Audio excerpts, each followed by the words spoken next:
Hello guys, welcome back to our channel. So today in this video, we are going to discuss about a topic called covariance.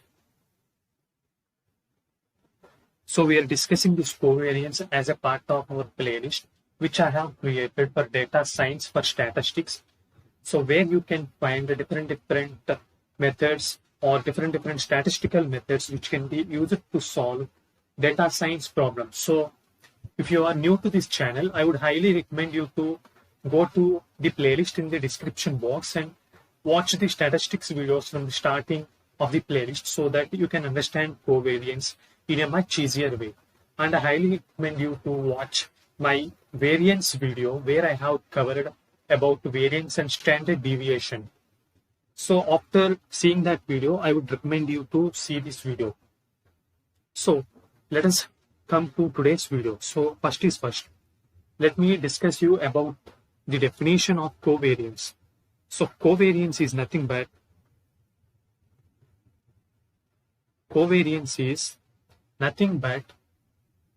the way to find the relationship between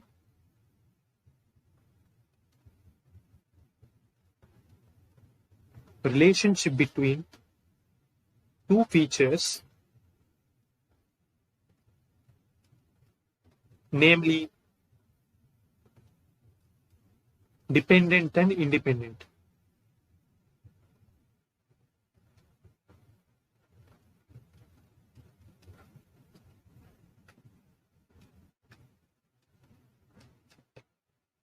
So from first, I'm going to discuss you about each and every point in this covariance definition, and I'll try to explain you it in a more easier way.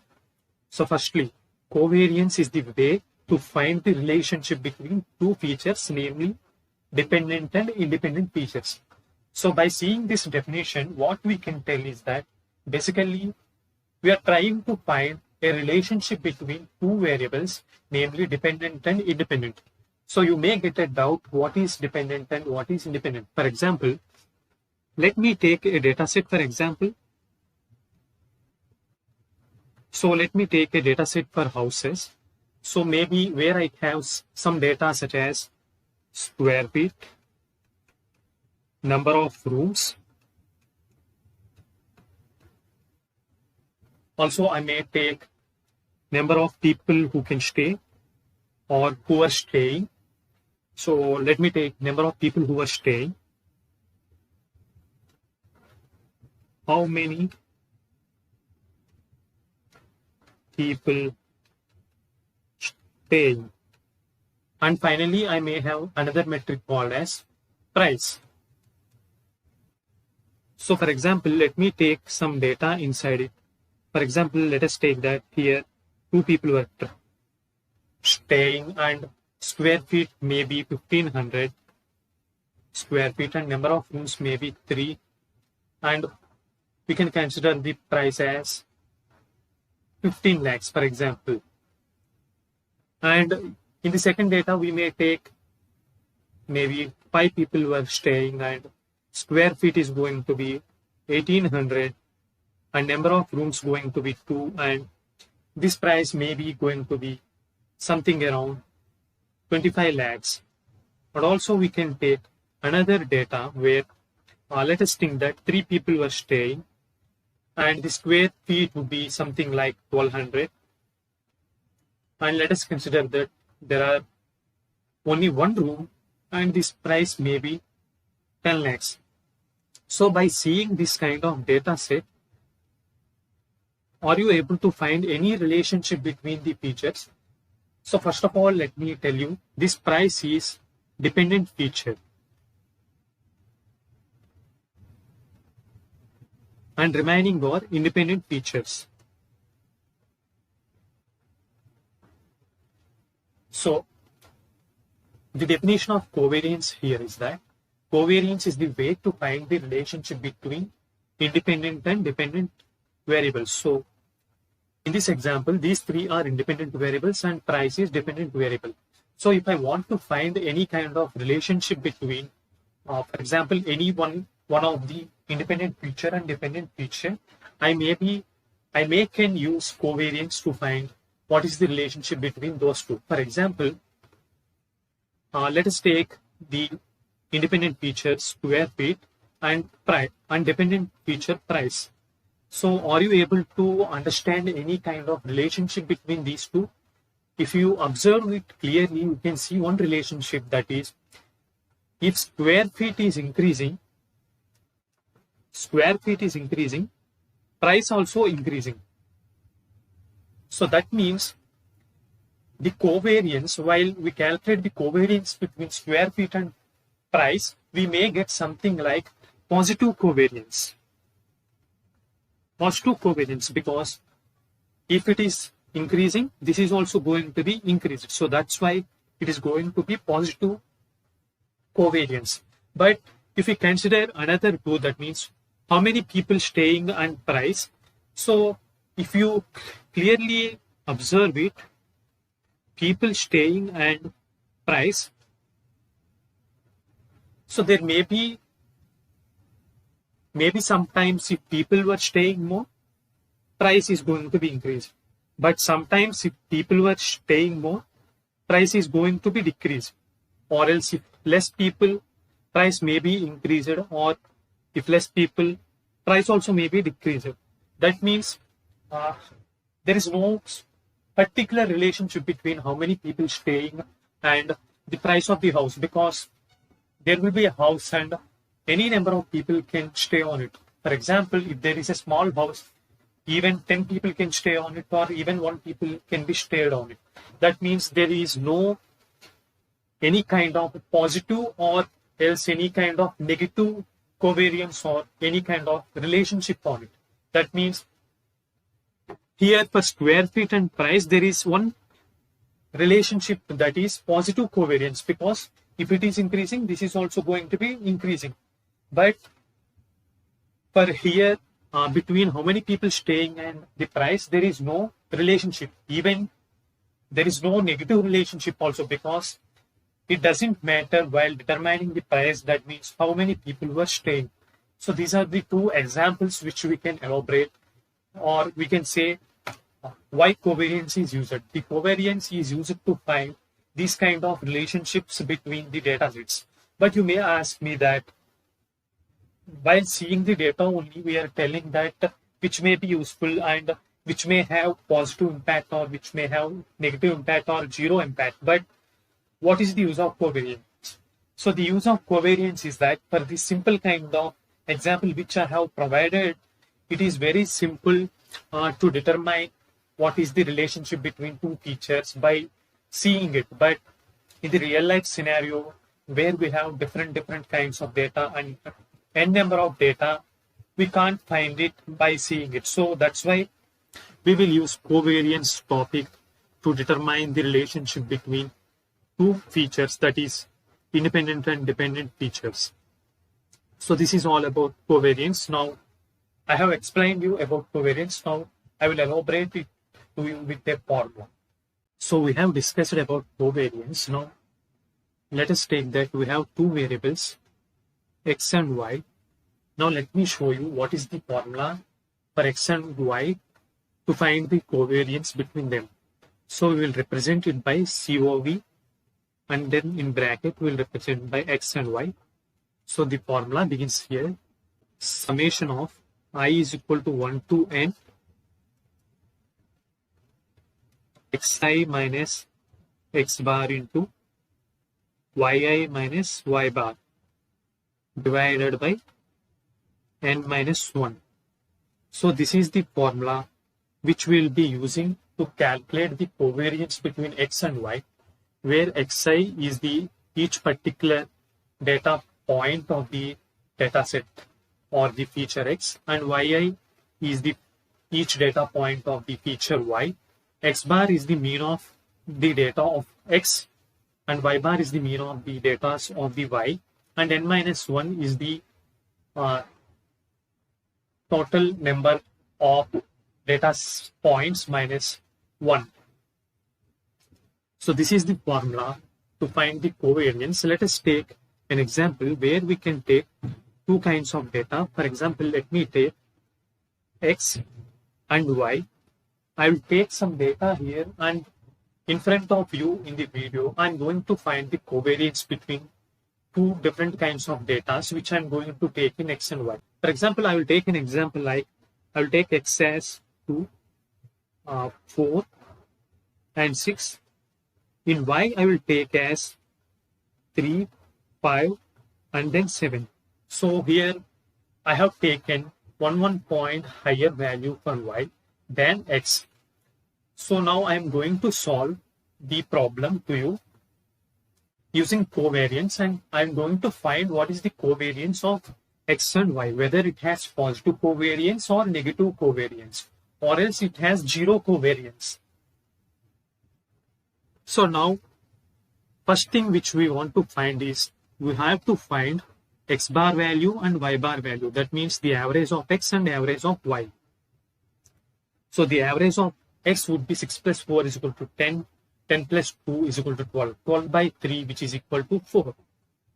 So the average of X is 4.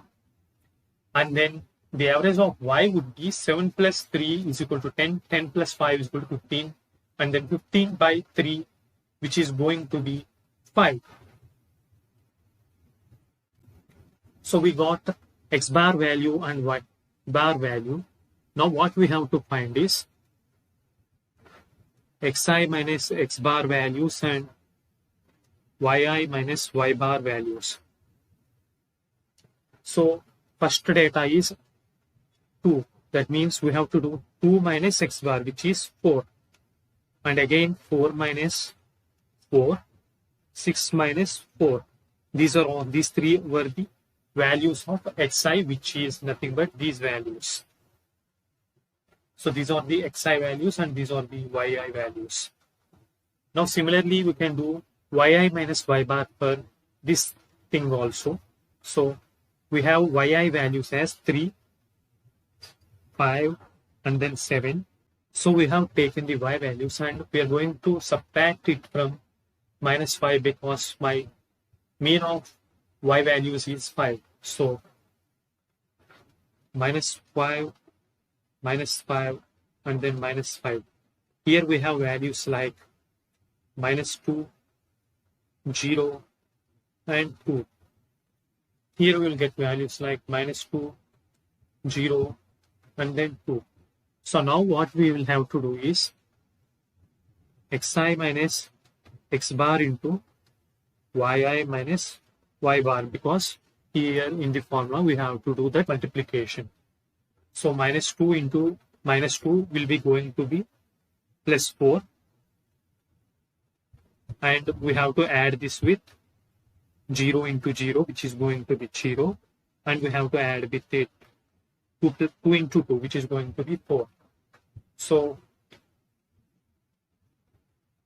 and we have to divide this whole number by n minus 1. Because in my covariance formula, in the denominator, we will have n minus 1. So here 4 plus 4 is going to be 8 and our n value is 3 because we have 3 elements. But here we have to do 3 minus 1, that means 2. That is equal to be 4. So after doing the covariance between X and Y, covariance of X and Y, we got the value something like 4. So that means X and Y has the covariance which is impacting them in a positive way. So we can also say it as positive covariance. So this is the example of the covariance. In covariance, what is the advantage that we have is that we can tell easily whether it has higher covariance or lower covariance. That means both the values has higher covariance or lower covariance. But the disadvantage is that there is no limit for the covariance. That means the limit of the covariance may range from minus infinity to plus infinity. That means now we got covariance as 4. But for another example, we may get something like 1000 or even 1 lakh or even more numbers. So that's why we may get minus more infinity number to plus infinity number. So that is not which is going to be help us, because we want to keep it in a scaled way so that it will be more easier to understand. So for that only, we have another kind of covariance which is called as Pearson correlation. So I'm going to write it now.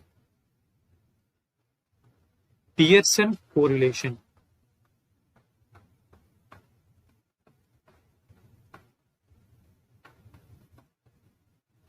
So what this Pearson correlation is going to do is that it is going to give us the covariance between the range -1 to +1. That means we have values from -1, 0, and then 1. So after doing the Pearson correlation, if we get the value anywhere from 0 to 1, we may consider it as positive correlation. And if we get it from anywhere else, -1 to 0, we can call it as negative correlation. And if it is at 0, we can call it as zero correlation or covariance. So in order to calculate this Pearson correlation, we have a formula called, we will represent it by the formula this, and this is going to be covariance of x comma y divided by sigma x sigma y. Here sigma is nothing but variance. If you don't know about variance and how to calculate it, I have already created on, I have uploaded the video in my YouTube channel, and you can watch the video by accessing to the playlist link which I have given in the description box. So if you don't know about variance, I would recommend you to watch the video on my playlist. So this is nothing but covariance of xy divided by sigma x and then sigma y. So let me take the same example, that is this kind of data which we have already worked on. Here we got covariance as 4. So now we have to do sigma x and sigma y. We may get values for sigma x and sigma y. Maybe we can get covariance as 2.66 because both the x and y were equally spreaded by having difference of 1 each in this example which we have taken. So for that reason, the variance is going to be same for both of them. So now we can do 4 by 2.66 into 2, which is going to be 4 by 5.32. So this can be further simplified into 0.75. So we got the value somewhere here, 0.75. So in this scale, what we can define is that the more the value is going towards in this direction, it is having more positive correlation. So that means the correlationship between x and y while measuring with Pearson correlation is somewhat around 0.7, and we can easily fit it under the positive correlation. So after this Pearson correlation, we have another kind of correlation which is called as Spearman correlation.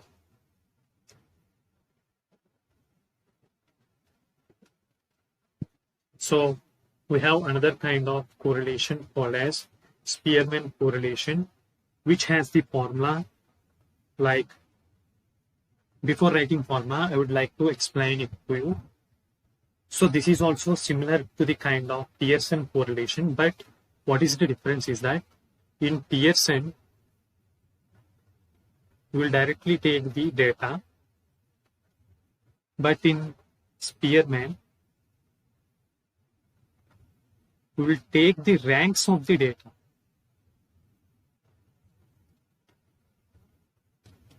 To explain it to you in a more easier way, I will take two data points here, x, y, and the thing which we will going to be used in Spearman is rank of x and rank of y. Here I may take some data like 1, 7, 3, and then 9. Or I also may take here 4, 0, 7, and 1. So now let us find the rank of x either in a ascending order or descending order. So now let me take it based on the ascending order. Let us see what is the smallest number in this one. So it is nothing but 1. So here I am going to give the rank of x as 1. And the second least number is 3. So I am going to give here the rank as 2. Third least number is 7. So I am going to give 3. And last one is this one. I am going to give 4. Similarly, I will find the rank of y.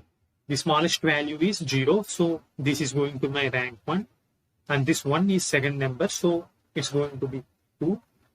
4 is the third biggest number. So no, third smallest number. So I'm going to give 3.